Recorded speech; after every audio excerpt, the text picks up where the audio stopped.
Hi, I'm IDK, and in today's video we're going to be making Mr. Peak's neon sign from Liberty Falls. So let's not waste any time, let's jump straight into the video. The first step in this project is to find a high quality image of Mr. Peak's that I can use as a reference for tracing. At first I thought this would be a simple task. After all, how hard could it be to find a decent image online, right? Well, as it turns out, it's not as easy as it sounds. Every image I came across was either too small, blurry, or just not good enough to trace accurately and still capture all the details I need to make it look right. As you can see, the quality of the images available just isn't up to the mark. Even searching for screenshots from the game didn't yield much success, which honestly surprised me.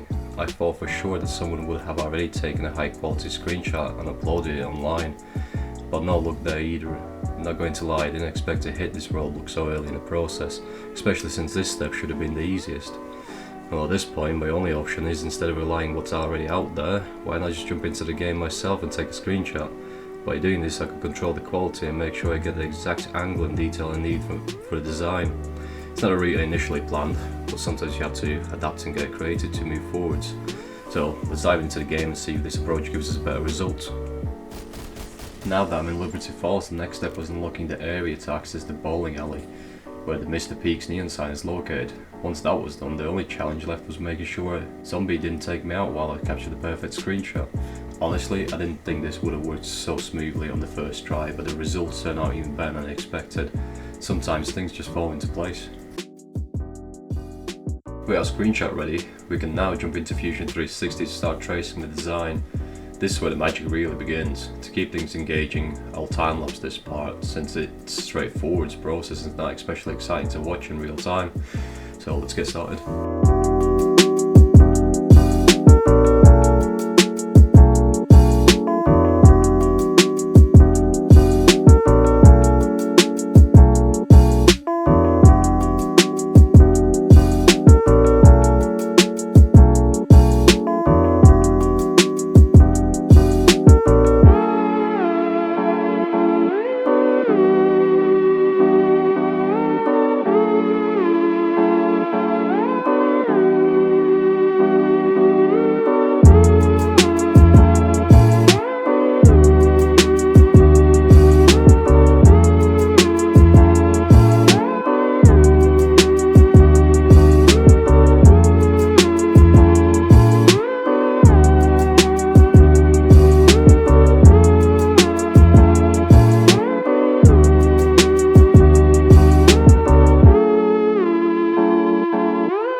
Now that the design is complete, it's time to create a shell with 1mm thick walls to house the LED neon strip.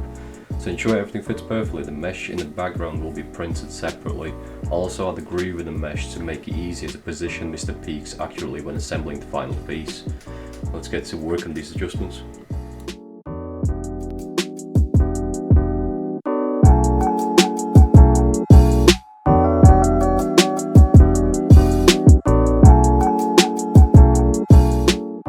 With the design finalised, I can now export and bring it into Bambu Lab Studios to print a test piece.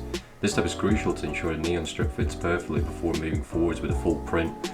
Let's get it set up and see how it turns out.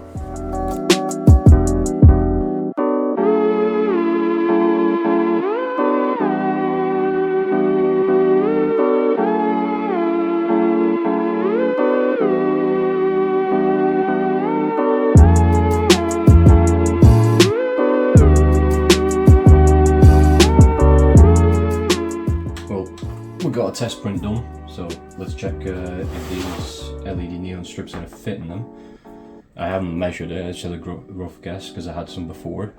These are just cheap Amazon neon strips, so anything I have used, I'll put links in the description.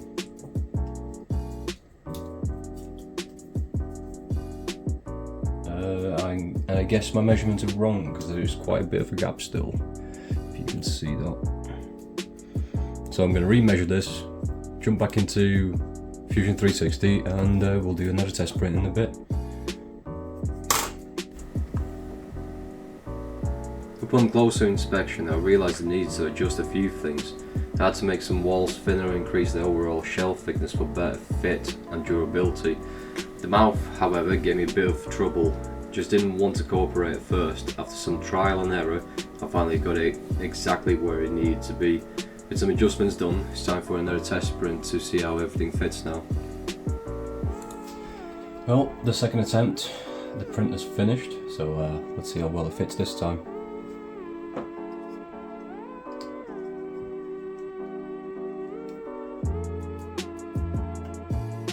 Yeah, that fits nice and flush now. So yeah, I'm not going to squeeze it all the way in because I probably won't be able to get it out anymore. The reason I got the measurements wrong is because I did the design, but the LEDs hadn't arrived, so I kind of guessed it. So that's my fault.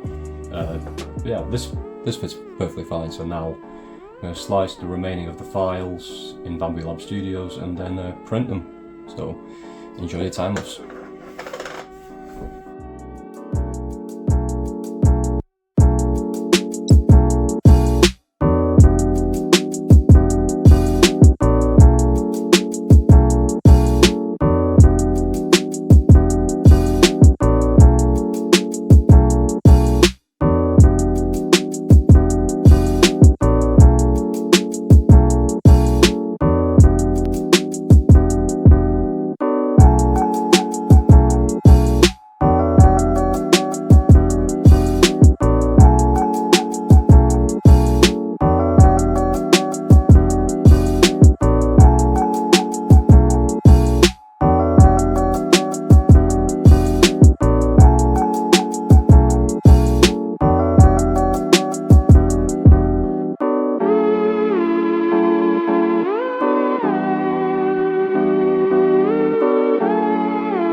At this point, everything has been printed and is ready to be assembled.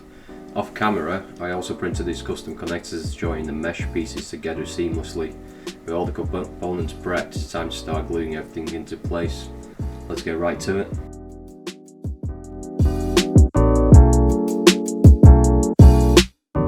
Once everything was glued together, I started cutting the neon strips to size and ran into an issue almost immediately.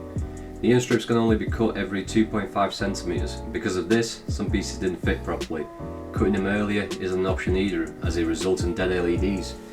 At this point, I decided to rethink my approach. Instead of using neon strips, I switched to cob LED strips. These are much more flexible and better suited for the design, without requiring further modifications. Off camera, I also created a diffuser for Mr. Peaks to conceal the LED strips sitting inside the design. This will give it a cleaner, more polished look once everything is assembled. Now it's time to cut the LED strips to size and get them into their final spots. I'll also need to solder everything together and test each section as I go to make sure it's all working smoothly. Let's dive in and get this thing lit up.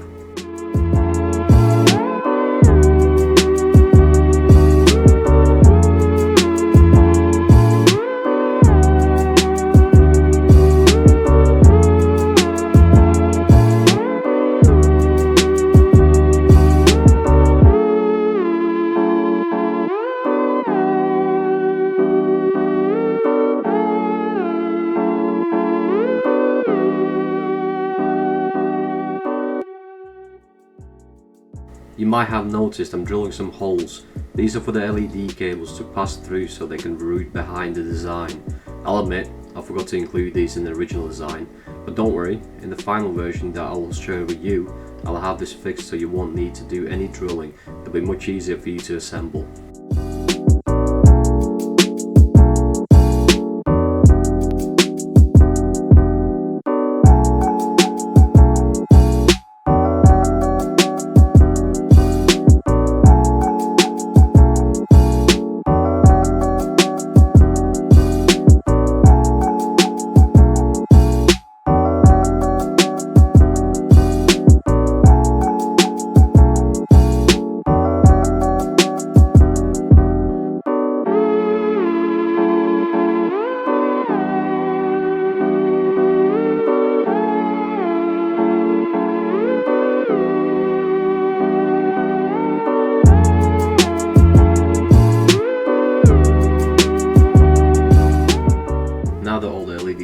place, it's time to glue the diffuser onto the design.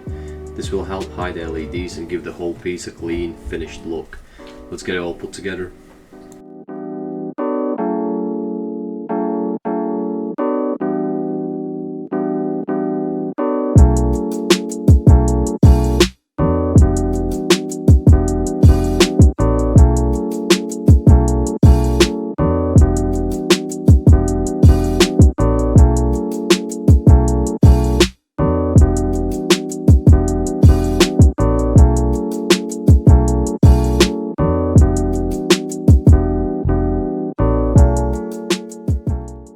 Well, at this point, everything's more or less done.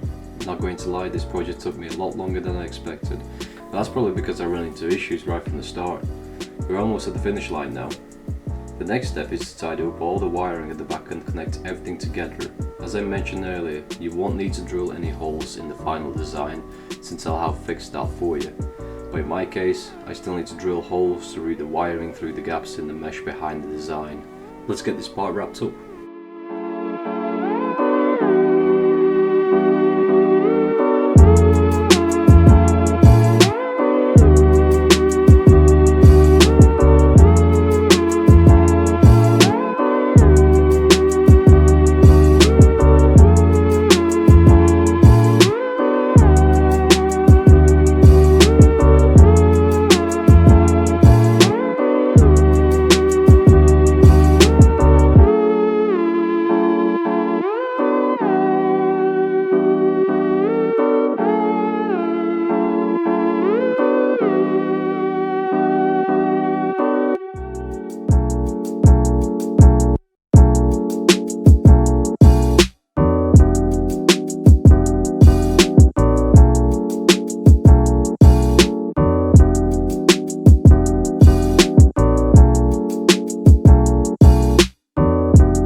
So now all the wiring's done, I'm going to attach a longer cable at the bottom, well, run a lot longer cable at the bottom here, and I'm going to use a sleeve as well just to make it look a bit tidier kind of thing, and then I'm going to run a dimmer switch right at the end so I can control it when I want it off or brighter or less brighter.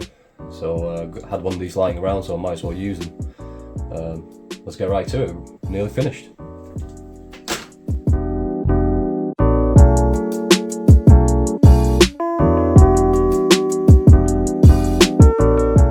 Well, I've got the cable sleeved. I realised midway through while sleeving that my camera had died, so apologies, there's missing footage. So the cable's sleeved, all I need to do is attach the switch and we're pretty much done then. Let's get to it.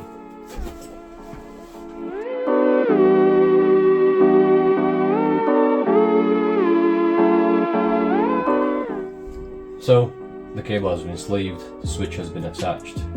Let's just double check that it definitely works before the final reveal.